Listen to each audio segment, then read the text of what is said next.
Saya One Krisnata.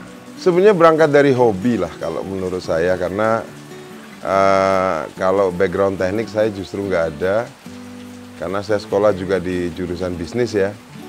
Berangkat dari hobi dan cuma melihat peluang-peluang pada saat itu, kenapa petani di Jepang itu lebih sejahtera, lebih apa ya, hidupnya lebih mapan dibandingkan petani kita. Lalu saya mempelajari, ternyata itu tadi petani Jepang itu ya memang petani beras. Jadi mereka menghasilkan beras.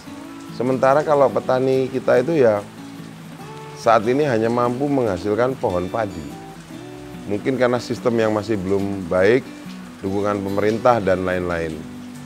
Kalau mesin yang kita buat ini, saat ini spesifikasinya adalah 160 kg per jam.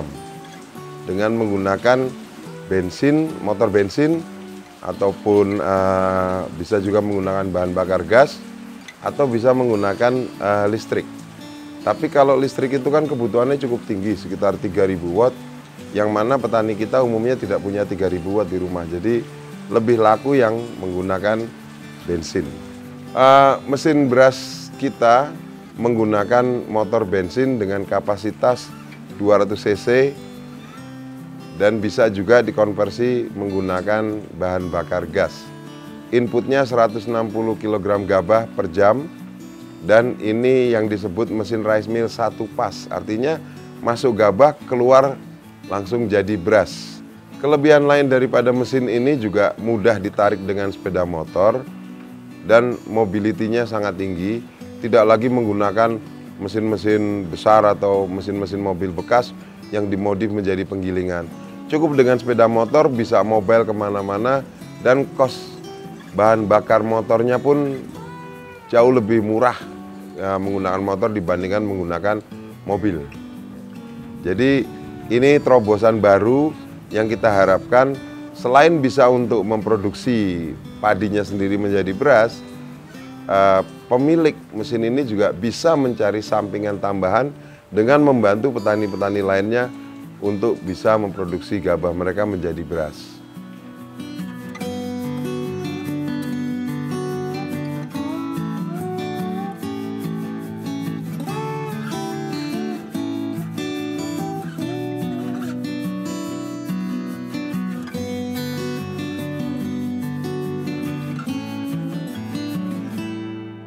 Mesin itu sebenarnya simpel ya.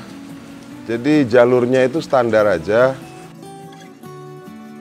di mana gabah masuk ke dalam mesin PK. PK itu pecah kulit, lalu divakum dan diseparasi antara gabah atau yang dikenal dengan brown rice, yaitu gabah pecah kulit, dan dengan kulit padi itu sendiri. Di mana kulit padinya lalu divakum lagi masuk ke dalam kantong pembuangan, dan brown rice-nya itu atau beras PK masuk ke mesin poles yang jadi satu semuanya, lalu dipoles menjadi putih, dan dedaknya atau kalau di Jawa bilangnya tuh katul, itu divakum untuk ke kantong pembuangan katul. Sebenarnya nggak terlalu rumit mesinnya. Separator antara beras PK atau brown rice dan kulit padi. Jadi kulit padi itu ada lubang vakum tersendiri, sementara beras PK atau brown rice itu masuk ke jalur sendiri, dan kulit padinya divakum ke kantung pembuangan.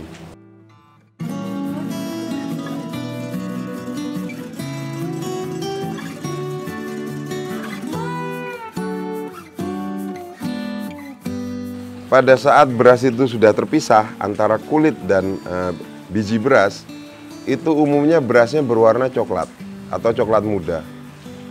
Kalau di Indonesia itu mereka selalu menyukai beras yang berwarna putih.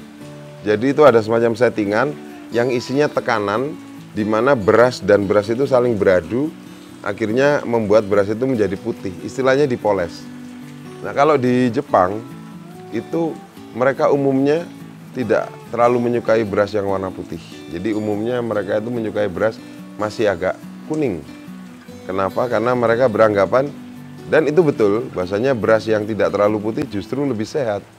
Kalau Indonesia itu malah menyukai beras yang warnanya putih. Padahal semua kandungan vitamin dan lain-lainnya itu justru adanya di Katul.